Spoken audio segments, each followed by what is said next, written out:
I got 5 on it. That's what a lot of observers are saying when it comes to Claressa Shields and Kaye Scott. They say they're watching Claressa Shields and they know Claressa Shields is, they know she can fight, should be the favorite, but they're just putting 5 on Kaye Scott because they just have a feeling she's going to win. And those who say, I don't have a feeling she's going to win, I just want her to win. So I'm putting money on her. And I'm like, why? Well, why would you put money on somebody where you feel that you know that she's not the favorite? Like, even you are saying she would have to fight the perfect fight and Claressa would have to do everything wrong for them to win. Why would you do that? And they're like, well, that's just what I want to do. So I'm like, all right, everybody got 5 on it. But I can also understand everyone's following Claressa Shields. They're following her career, especially over the last year, and seeing all of the drama. And they're better than me because I don't gamble anyway. But I just feel that it could go either way. I really do. I feel it can if Claressa ain't locked in. But this is what I listen to people. I know why they get upset because they listen to stuff like this. Question. So listen, you are winning every time, every single time, but you're still so underestimated. Why is that? I don't think I'm underestimated in boxing because I'm the best. I think that people like to talk about things that's not about boxing. Now, the people asking these questions, this is just like when they had that Twitter X, or X, the spaces, or whatever that shit is called. Those when they had that thing the other day, and she had people in there. Hey, look, no problem. You want to have your little crew come in there and ask you questions, whatever. But don't act like we slow. We far from slow. These questions are all bullshit. But anyway, it's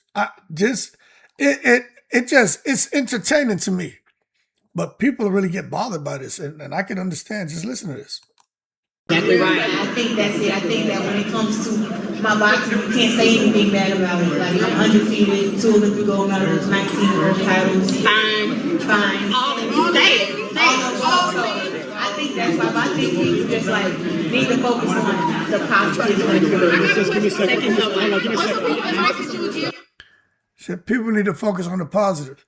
But I ain't gonna lie. When I listen to her answering these questions, which she has her own friends asking her questions, and she's on that microphone talking, it reminds me of when she was out here saying all these things about Layla Ali. You know what I'm saying? Like, just talking. That's what it reminds me of. I'm like, this is the same way she was talking and carrying on when she was talking about Layla Ali. Just saying any and everything. Talking about people need to focus on the positive. Look, everyone know I'm neutral. I don't give a shit. What positive? Give us the positive. My advice to the younger generation coming up is do not change yourself to be accepted by folks who don't like you. Do not change yourself. I have a question as well. That's her advice to the youth. Don't change yourself for folks who don't like you. What kind of advice is that? Let me tell you, young people, don't listen to that bullshit. You need to. You can learn from everyone. Listen to what everyone says. You're always under evaluation. It doesn't mean that you're going to sit here and every time somebody says something about you that you have to go and make a correction or change something to satisfy them or appease them. Nah, it's not what I'm saying. But if you have fucking 500,000 people saying the same thing, you probably should stop and look at yourself and check yourself before you wreck yourself. Okay? And this is why they have people out here who are betting that Kaye Scott is going to win the fight. And even those who feel like, I don't know if she wins, Claressa's a handful, I'm just putting 5 on it anyway because I want her to win. Now let's look at this right here. This is what you got. People really out here putting money on Kaye Scott. Now this right here speaks volumes as to how much people just are tired of Claressa Shields and they're out here picking the underdog. Now, on paper, Claressa Shields' accomplishments make her the favorite. We all know that. Even Kaye Scott knows that. Yet, many fans are still choosing Kaye Scott. Why? Because boxing history has taught fans one lesson over and over. Great champions like Claressa can still lose, especially when you have a lot of distractions and you're underestimating your opponent. Every generation has seen dominant fighters upset. When expectations became too comfortable, Claressa's way too comfortable. Way too comfortable. And that history makes some fans look beyond resumes and ask whether the underdog has the right opportunity at the right time. And I tell you, it looks like Kaye Scott does have the right opportunity at the right time. It's just, what's she going to do with it? But what I can tell you, she's locked in and she's training hard. Kaye Scott didn't come out here to lose. You know what I'm saying? She is focused. And one topic that frequently comes up when I'm listening to some of the fan discussions, right? Because a lot of time when I talk, I give a lot of my opinion and perspective, but a lot of it is from me listening and reading a lot and seeing what people have to say. Then I kind of tie it into my videos. But a lot of the fans are talking about public visibility. A lot of supporters point to Shields. They're looking at her training videos. And they're like, okay, she's locking in. She's unlocking beast mode. You know what I'm saying? She's unlocking cheat codes right now. She's looking amazing in these short clips that we're seeing. But then you see, videos of her and you see how she still looks a bit soft. And they're wondering, damn, is the weight even coming off? I mean, yeah, we're getting these training clips. It look like she's putting some work in. But she sure as hell has an active social media presence. I wonder if that reflects distractions. Now, it's important to remember that fans can't accurately judge a fighter's preparation based solely on social media. Even I say that, we'll find out on fight night. You know what I'm saying? We'll see if she gets that weight off. We'll see how she looks.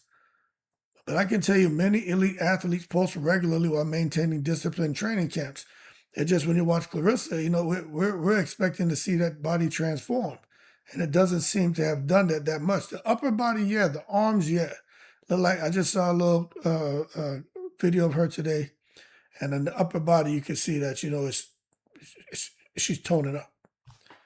But again, perception often shapes pre-fight narratives, whether accurate or not. And that's why you have a lot of fans out here who are looking and saying, this Claressa doesn't seem to be focused. So we got 5 on it. Now you got to understand the underdog's mindset. Kaye Scott, she knows what's going on. And a lot of people believe Kaye Scott approaches this fight knowing that she's got to prepare for the toughest challenge of her career. So I expect Kaye Scott to put up one of her best performances ever. So for those of you who've seen Kaye Scott fight and say, she doesn't have it, she's too slow, she gets hit too much. Listen, I'm not telling you I disagree with what you're saying because I'm going to stick to what I said. I feel they picked Kaye Scott so Claressa can get a knockout. But I think that has fueled Kaye Scott. I think we're going to see a Kaye Scott that we've never seen before. I'm being honest with you, man.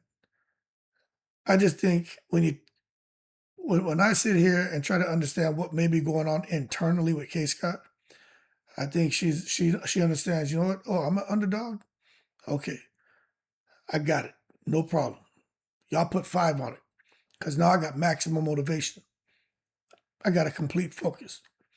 I'm embracing this risk. I'm enjoying this. And I'm enjoying suffering through training camp. And with that confidence, that focus and dedication, she's building that around one life-changing opportunity. And that resonates with fans, and that's why so many people are like, man, I'll take this fried rice and chicken wings money and put it on Kaye Scott. Because we all know there's a danger of underestimation. You know what I'm saying? It's not even just boxing, it's any sports, it's life. But one of boxing's oldest lessons is simple. An opponent who isn't respected can become an opponent who can't be beaten. You understand? An opponent who is not respected can become an opponent who can't be beaten. And that's what I think is happening here. Kaye Scott getting no respect. They might as well call her K. Rodney Dangerfield Scott. She gets no respect. But as a result, she may become that opponent that can't be beaten. You see, history is filled with champions who entered fights as overwhelming favorites, but were surprised by a determined challenger.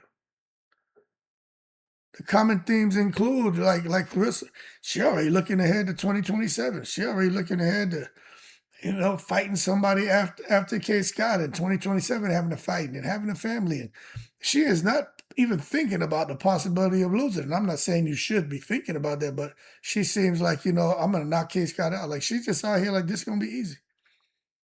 Easy. Like, Claressa has assumed victory is inevitable. So I can't see her doing anything in training camp to work on adapting to anything Kaye Scott may bring to the ring, because I'm telling you, you're not going to see the same Kaye Scott. There is a chance, especially, I say after round 2 or 3, they're only 2-minute rounds, but, Kaye Scott could all of a sudden outwork Claressa because she's the hungrier opponent. And Claressa is out here just, again, underestimating Kaye Scott, and she looked like she gets winded when she's doing, mitt work and stuff like that.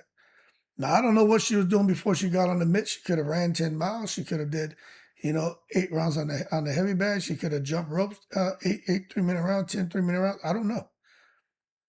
What I do know is whether everything I just said applies to any specific fight, it can only be determined once the fight week takes place. So when I give these breakdowns and I give these analysis, understand, I know that we're going to know the real deal on fight week, because both fighters want to peak on fight night. They don't want to peak during training camp and then crash during fight week and get in there on fight night and develop dead leg, and now they can't move around.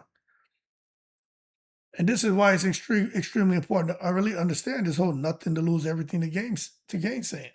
Fans often love underdogs because they appear to compete without the burden of protecting an established legacy. Kaye Scott already lost once. Claressa's never lost. Kaye Scott's like, man, F this. They expect me to lose anyway, so I'm going to go balls to the wall. Shit, and if I win, my career going to change overnight. Everything increases. Confidence, money earning potential. Hell, even the visibility and talk about my name. My name becomes part of boxing history now. That possibility creates emotional investment among fans. That's why so many fans are saying, I've got 5 on it. I'm putting 5 on Kaye Scott. Now, I'll ask this question, right? Because again, I said when I first started this damn video, I was like, yo, why everybody putting all this money on the Australian? Don't get me wrong, I like the Aussie people, man, cool people. Aussie, Aussie, Aussie, oi, oi, oi. But why do people back underdogs even when they believe the favorite is more accomplished? And that's the situation here with Kaye Scott and Claressa Shields. But I think there's several reasons that really stands out. And the number one thing that jumps to me is just value. Some bettors look for situations where they believe the odds underestimate the underdog's chances. They're like, these people are foolish, man. Kaye Scott has a chance. Then they got a belief in momentum. Fans may believe that circumstances, not just talent, can influence outcomes, like problems in their personal and professional life. Claressa got all kind of distractions going on. You know what I'm saying? Then you got the emotional appeal. People naturally enjoy stories about unexpected triumphs, and right now everybody wants Kaye Scott to triumph over Claressa Shields because they don't like Claressa. Then you got the risk versus reward. Picking the favorite may feel safer. Picking the underdog can feel more rewarding if the upset happens. Now, I don't gamble, so don't ask a champion if I'm putting money on somebody. I've never gambled. I never will gamble. I don't drink. I don't smoke. Period. But I'm telling you right now that in boxing, fans always love an upset, but there would be no upset loved even any more than if Kaye Scott would have put the Aussie Bing Bings on Claressa Shields and put them all up in her mouth. All up in her mouth. Boy, that upset will become legendary.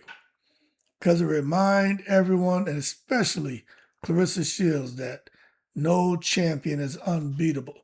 Everyone can lose. The best fighter doesn't win. It's the fighter who boxes the best on that night. And you just don't know. Could be Kaye Scott. Or Claressa may come in there and show us why she's been able to do what she's done since an amateur. And that's just go straight DJ Khaled and win, win, win. And now she happens to be signed to win, win, win. But if Kaye Scott beats Claressa Shields, her champion will be in the breeze, but she'll be in the win, win, win, the Aussie win. And back out there chilling. There's a mental battle going on here, people. From fans, the fighters, the promoters, everyone. Every favorite carries expectation. Every underdog carries hope. The favorite like Claressa Shields, she out here fighting to protect the legacy. She fighting her reputation. She fighting to back up her words because she talks so much shit. But you got the underdog fighting to create her own legacy. That's Kaye Scott. She was underestimated her whole career. She wasn't supposed to be where she's at. She turned pro late. And look what she did. Became a unified champion. And now look at the opportunity that presents itself. Yeah, they all fight under Demetrius Salita, and yeah, Claressa and Kaye Scott is a fight for Claressa to shine and get a knockout. And yeah, Kaye Scott had the damn CT scan on her skull and brain, but she bounced back and became a champion. And yes, there is a huge talent gap. But with all this stuff that I mentioned and all of the distractions and everything else, I believe, and the underestimation, I believe the talent gap has closed. Not all the way. I'm not going to take it to the goddamn stupid. But a talent gap is closed. So the psychological dynamic is fascinating. But anyway, at this stage right here, there's no way to know how either fighter is preparing behind closed doors because they give us a little peek behind the tent flaps and we see shit for a little period of time, but we don't know. But what we do know is that this matchup has sparked genuine debate. You know what I'm saying? It has. We're talking.